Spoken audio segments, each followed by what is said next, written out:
Hi everybody, welcome to the OAG RC. Today we are going to get started on our Schumacher Cougar Classic. I can't wait to do this actually. I'm really looking forward to it. We're going to take it nice and slowly. I think we've got 5 bags, so just logically for me that makes 5 parts to the video. So this is part 1. We're going to do bag A today. We're going to make our best attempts to do bag A. And what's nice about this, if you haven't seen my unboxing video, is every step has got its own bag in here with all the bits that you need in order to do it. So what we're going to do is I'm going to build it up while you guys watch. And I've never done this before, so I'm just going to bring you in sort of here into the work zone, and I will try not to get in the way and trip over you while you're watching me do this, and we'll see how this goes. I've never done anything like this before, so there'll probably have to be lots of editing, and there'll be lots of things that I say that I wish I didn't say, and there'll be mistakes that I make, and I'll drop stuff on the floor, and then I'll lose it, and I'll find it again sort of 4 months later, and you'll all have a good laugh at my expense. Is usually the way that this goes. So, step number 1. So we've got some E-clips or C-clips or whatever you want to call them. The devil's work they are, because they always go wrong for me. That is some high quality reinforced plastic. I don't think we're going to be breaking this too easily, you know. Famous last words, right? Now I've said that, you watch, first drive out, bang, busted. Everyone's going to be laughing at me. Oh, he's a right fool, he said he wouldn't break it. Yeah, probably. I mean, at times we bought our RCs in as kids, and I don't know, broken something, or you know, Dad would have to get it, go down the local hobby shop. Oh, they've busted up again, and I wish I kept it now. When I was going through, I had a big box of RC stuff that I got that was up in my parents' loft, obviously from when we were kids and we had our RCs, and in there was a Kyosho parts catalogue from the 80s with all of the bits, all of the parts listed for my Raider, and I chucked it away, and I now really regret throwing it away because, well, for one, they don't do stuff like that anymore. So if you want to see what parts you can get for your car, you just basically go on the website, don't you? And you know, there's all the parts, and you can pick which ones you want. But this was brilliant. It was like everything you could possibly need. I'm butchering this, by the way, just in case you're wondering what the heck I'm doing. Right, step 1 completed. 2 spare C-clips. Now you guys are going to be watching this. I think it's sort of August time that I'm planning on putting this out. By which time all of the other cars will have been round the Orchard Raceway for the season. So there is no current plan for this to run the Orchard Raceway this season. But I might have a cheeky drive out on the Orchard Raceway, but whether I'll film it for you will be a different matter. Maybe what we'll do is just have like a stylish montage video with this, where we take it up, do some laps, get some lovely footage of it kicking up some dust during the summer. That we've now got our supersize bearing in there. That goes inside. It goes inside the bearing. You see that?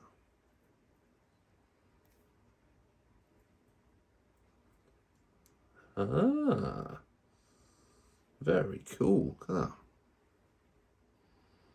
So that there sits in the bearing, and then that all gets clipped and attached to. Too small. Upper size. Perfect. Perfect. So now I understand how the wheel hubs are going to work. So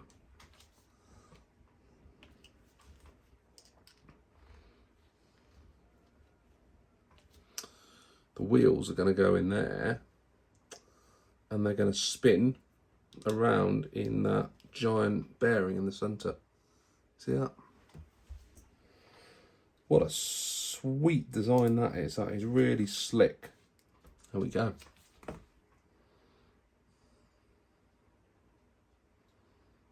That is really cool. I really like that. Nice. Step 3. That's the left-hand one done. And it's step 4. It's going to be mounting that up onto the left-hand upright, which is this one here. It's got a owl on it, which is handy. There's a bit of resistance in there, which surprises me. Doesn't tell you to put any grease in there though, so we'll go with it and hope that over time that just loosens. It's already starting to loosen up actually. Right, I have no doubt now that step 5 is going to be repeating the other side. Decided to have a stand up and have a stretch. It's always important that when you're doing your hobby that you do take your time to get up every now and then and stretch your legs and have a little, 30-second move around. Always remember, we used to go to Fenway Park while we lived out in the US, and that was part of the game. And I'm sure my American friends, or anyone else who's been to Fenway Park, will remember, or any other baseball game for that matter. I don't know, it could be every baseball game they do this in. But it was part of the game where they tell you all to get up and have a stretch. And everyone would get up and they'd all have a little stretch. And I loved that. It was really cool. Right, step number 7. Steering crank. So we do have a hop-up coming for this bit. However, we will put it in as per the kit, because here on the OAG, what we do is, as the cars go around the Orchard Raceway, should they fail to be victorious, then they get upgraded. And for this year, we're upgrading the Rising Fighter, and we're upgrading the Midnight Pumpkin. The Rising Fighter you will see through the summer and autumn, and the Pumpkin you're going to have to wait until the new year, even though it is already done.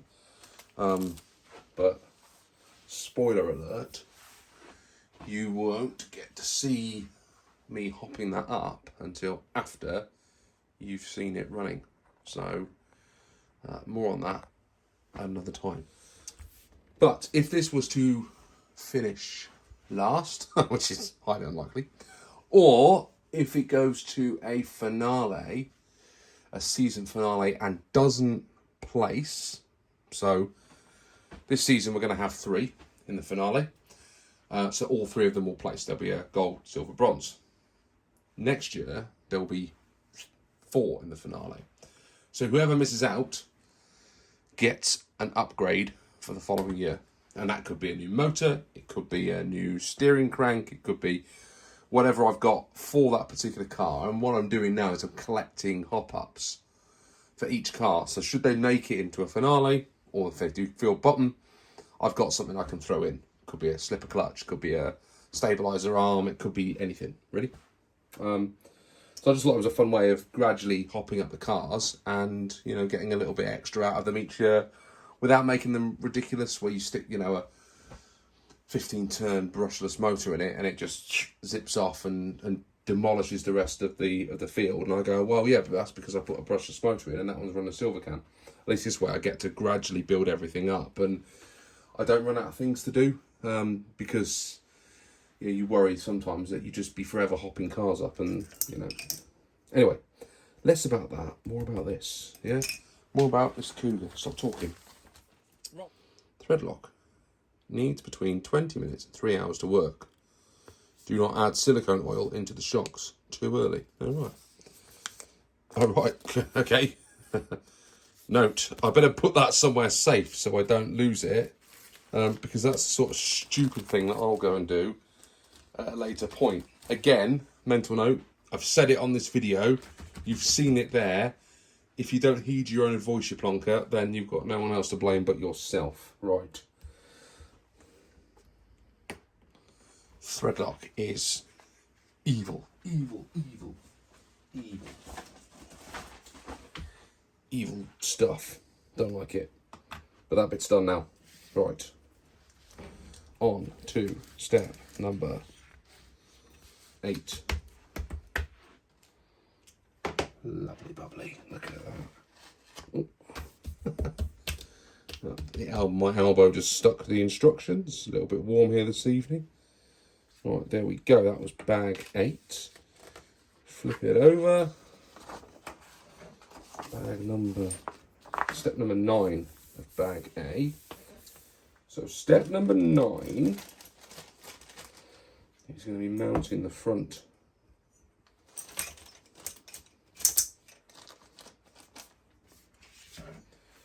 Carefully trim here to clear the steering arms.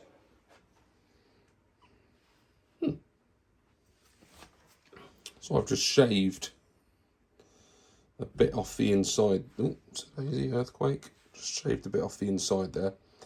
The same on both sides, and we'll see if that's enough. So go on then. Why don't they just make that already happen in manufacturing it? I reckon that I cut just about enough off those to make that work. That's pretty slick, isn't it? Okay, right. So you have to do that bit before you put the front arms on. Part bag A is assembled. Absolutely wicked. Thoroughly enjoyed putting that together. It looks great. There's some wonderful bits of engineering in there.